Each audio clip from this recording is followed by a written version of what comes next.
Hi everybody, I'm glad you're here. Thank you very much for joining me. Before I go into what's going on and what's coming with the world, I want to talk about being shadow banned. Many of us creators are shadow banned.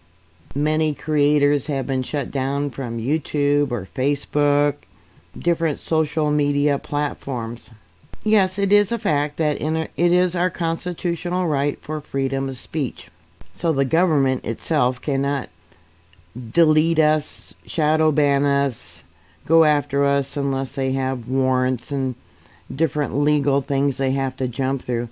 So they use these media companies, the social media. They send in a list. I believe they send in a list of people that they want to be quieted. So of course the mainstream media and social media, yeah, they follow suit. Do what the government tells them to do, doing the dirty work that the government cannot do because of our constitutional rights. So if you think about it, being shadow banned is actually a badge of honor.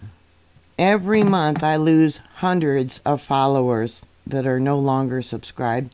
So do me a favor and give the finger, poke the government in the eye, and resubscribe to my channel. Let your family members know what's going on and ask them to subscribe as well.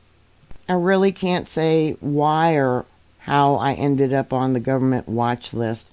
I remember back in 1969 when my aunt, who I called my cousin because she's only 9 months older than me, used to write me letters after we moved from Ohio to California.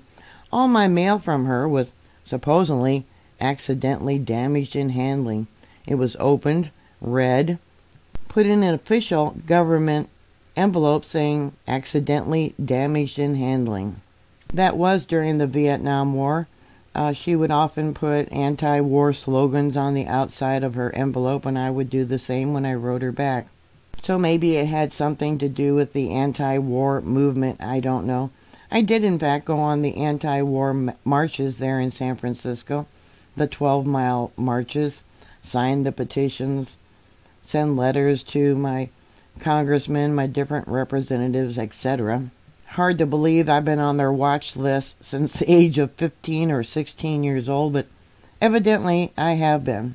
When businesses started doing a background check for employment, I noticed it was harder and harder to find work. Before going through the different credit agencies, you just go in and apply. They would check to see if you had a criminal record with the police department, check out your education, do an interview, and normally, I would say 99.9% of the time I got the job, but not after they started doing the security background check, and it got harder and harder, and I was suspicious that the government had a do not work list, and I found out that I was on it, in fact, when I applied for a job at IHOP. And I sat there talking to the woman, the manager, who was doing the interview, and she was doing the background check. And she showed me that a red flag came up saying, "Do not hire." And I was not surprised, but yet surprised. And she showed it to me. She turned the computer around and showed me that it said, "Do not hire." No explanation. I asked her, well, why is that on there? She goes, I don't know. I asked her, who put it on there? She goes, I don't know, but I'm going to hire you anyways. Before my retirement, I wanted to change jobs. I was not happy where I was working and went and applied at McDonald's. And the interview went great, and the manager said, well, we'll set up a schedule for you to start working. All we have to do is wait for the background check to come. And I never got a phone call after that. And I called him and asked him when I was supposed to start to work. And he told me I did not pass the background check. Couldn't even get a job with all my years of experience at McDonald's. Yeah, maybe they know that I cannot be controlled. I think my banning here on YouTube might have started thinking back to a video that I did about Mary's monkeys. You might look that up. Yeah, Dr. Mary and her monkeys. YouTube later removed it, and I got a copyright strike. Well, it wasn't a copyright strike. They just removed it and said it didn't go along with YouTube policies. I had been shut down by YouTube 2 or 3 times and restarted. Had to start all over from scratch.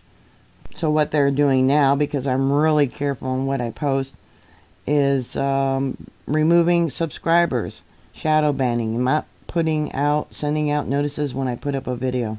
So this video might be the case also. They might not allow it. Recently I was listening to an economist, Martin Armstrong, who says that people now need to prepare to have at least 2 years of food. He's evidently a legendary financial and geopolitical psychoanalysis. He says the economy is doing very bad, and it's not just here, it's globally.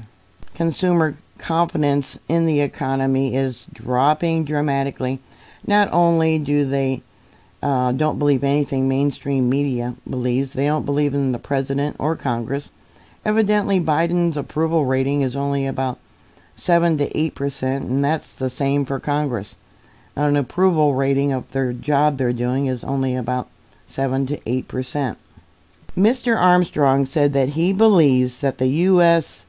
debt is unsustainable, and the U.S. could default on its debt as early as next year, or even by 2027.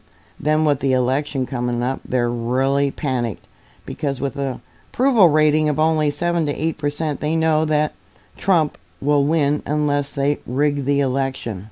Several things they could do between now and the election is to declare another emergency, be it environmental emergency or a virus. The only way they could win the next election and put Biden back in office is to have mail-in ballots.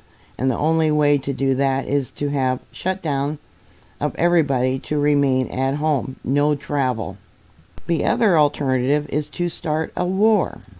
So between now and the election, one of 2 things could happen. Either a war or a complete shutdown, no travel, and mail-in ballots. Interestingly, during the Cold War, church leaders of the Latter-day Saints required that people have at least 2 years' worth of emergency food. They were worried about the threat of nuclear war. After the collapse of the Soviet Union and the removal of the wall, they changed it from 2 years or more of food to a year. So I was wondering if they have changed that idea. Have they gone back to 2 years worth of storage of food again? Because people don't have confidence in the economy, and they're already maxed out with their credit cards. People are spending less money. So what the government is currently doing, besides allowing the immigrants in, and they're hoping that they'll vote Democrat. Historically, most new immigrants to the U.S. do vote Democrat until they wake up to different things that are going on here in our government. But if you wonder why they're giving the immigrants so much money, the debit cards, the cash, the free phones, etc., it is to help the economy, because as soon as the immigrants get that money, they go out to the stores and spend it and help keep these different businesses afloat. Currently, about 46% of all businesses are having a hard time just making their rent, or they're behind in rent. The government lies about the job numbers. The majority of full-time jobs or jobs is created by the government. It's not being created by businesses of any sort. It's really hard to find a full-time job. Most people have to get 3 jobs to make ends meet. To keep the economy going, the government just keeps printing more and more money, but what that ends up doing is creating more debt. The interest on that debt is about $1 trillion, actually a little bit more, every 100 days. That's just interest on the debt that the U.S. has to pay. But if they create a war, that debt would be gone because they wouldn't pay it. They just flat out say, sorry, we're in a world war, and it's going to be wiped off the books, the debt. They're going to prevent people from what they call outflowing their money to other countries. It'll probably start the crash in the smaller countries first, and they would try and prevent the people from removing their cash and investing it in other countries. Did you hear about California, where if you want to leave one of these blue states, and I bring up California because they have a new tax that they call an outflow tax, where if you want to leave California, you have to pay a tax. Actually, it's called an exit tax. Both individuals and businesses leaving California are subject to the exit tax. This includes businesses relocating and operating out of state and individuals moving to another state.